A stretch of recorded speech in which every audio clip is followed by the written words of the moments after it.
Welcome to this quick review of the Lotos MIG 225. This is a great little entry-level machine that is well situated to grow with you as you pursue welding as a craft. So let's get into it. Out of the box in its lowest cost configuration, the Lotos MIG 225 is going to be able to get two pieces of metal welded together, particularly steel. It is, in its lowest cost configuration, able to do Flux Core wire welding and also stick welding, DC. And it can do DC electrode negative, DC electrode positive. Very easy to switch back and forth with both the MIG torch and the electrodes, because all of your output voltages are right here on the front. So this is the tail for the MIG. You can just switch that around whichever way you need that configured.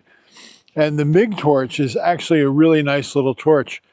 So if you want to get started in welding, but you don't want to pony up a bunch of money, this is a great machine to do that. And I say that because, so with the addition of a gas flow regulator and a bottle of gas, you can very easily reconfigure this to do true MIG wire welding with shielding gas. You can also throw the sticks on here, take it outside, and not have to worry about the wind affecting your weld. This has got a couple of more tricks up its sleeve. It also has a spot welding mode where you can set the time for the spot weld so that you get consistent size welds for your spot welding applications. It will also do TIG welding.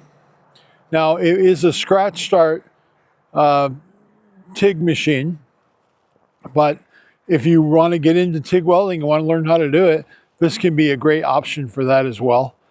You can get a spool gun for this machine and actually do some aluminum welding.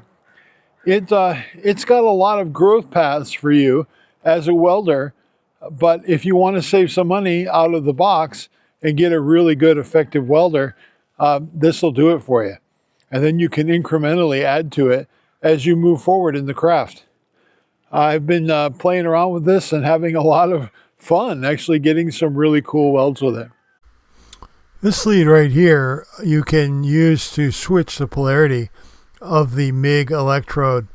This is the cable that feeds the roller that feeds the wire down the MIG torch. So you can switch this up for DC-EN or DC-EP very easily. This is the torch itself, very well made, exceptionally rugged, and I thought, this thing is going to be around for a while, and a nice welcome torch at a price point like this.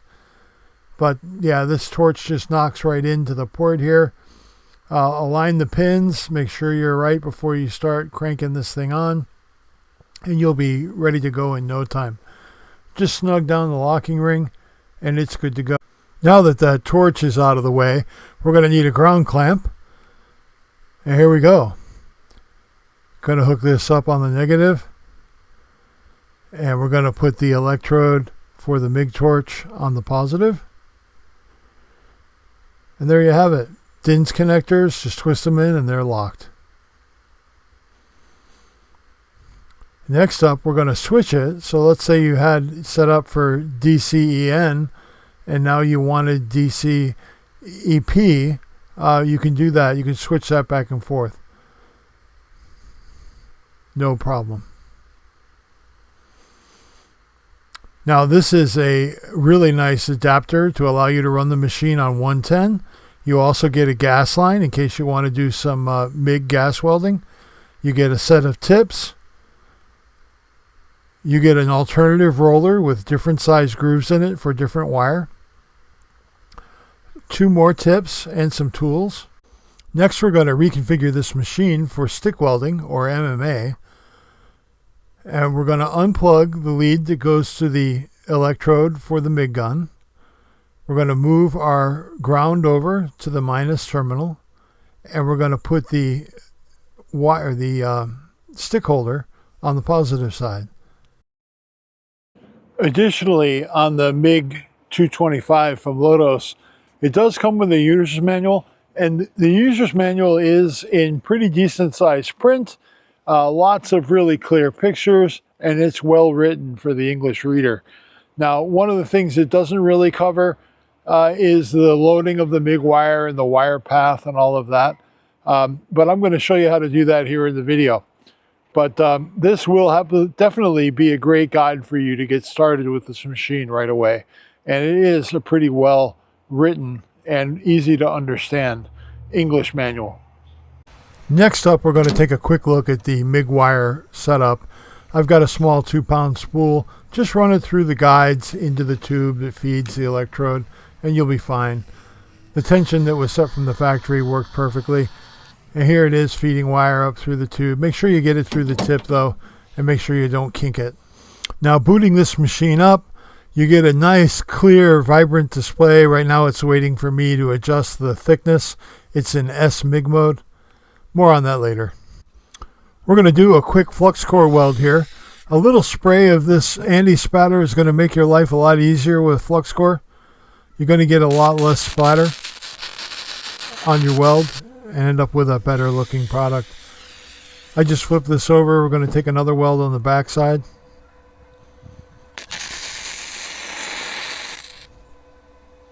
Yeah, it does a really nice job. And here we have a look at a finished flux core weld. Next we're going to do a little stick work. And this thing is a joy to use. I'm using a 6013 rod here, which, you know, is a really easy rod to use. But if you're just starting out welding, you're going to want to use the same rod. I mean, why make this harder for yourself when you're first learning how to do this? And I burned this entire stick down, joining these angles together, and it came out fantastic. Let's get rid of that flux and see what this weld looks like underneath. And you can see this flowed out really nice. We've got a nice, smooth, easy, consistent weld on this. A little wire brush to clean it up the rest of the way. So do I recommend the Lotos MIG 225? You bet I do. I will tell you that when I'm stick welding with this, I have found it has two functions on this working button right here.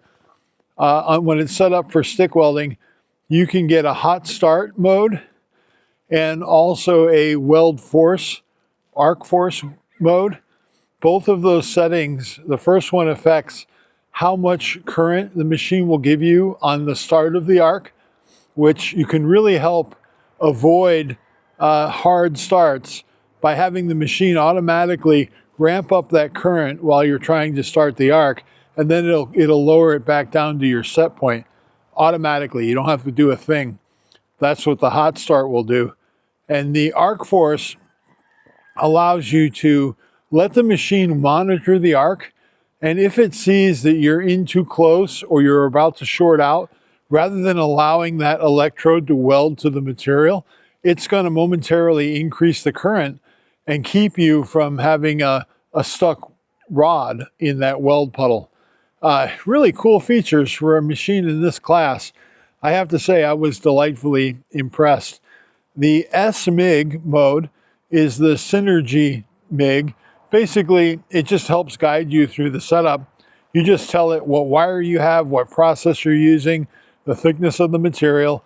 It will set up the voltage and the current and wire feed accordingly. And it actually does a really good job.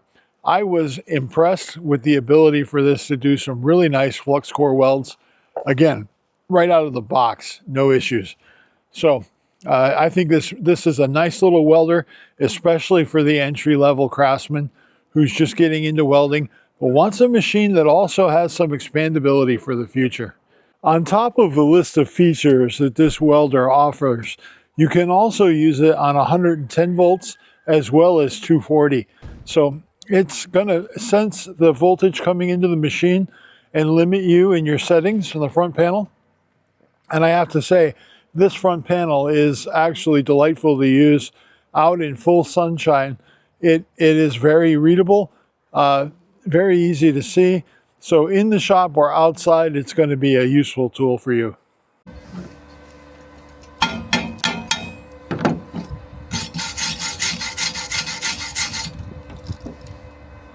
Thanks for watching.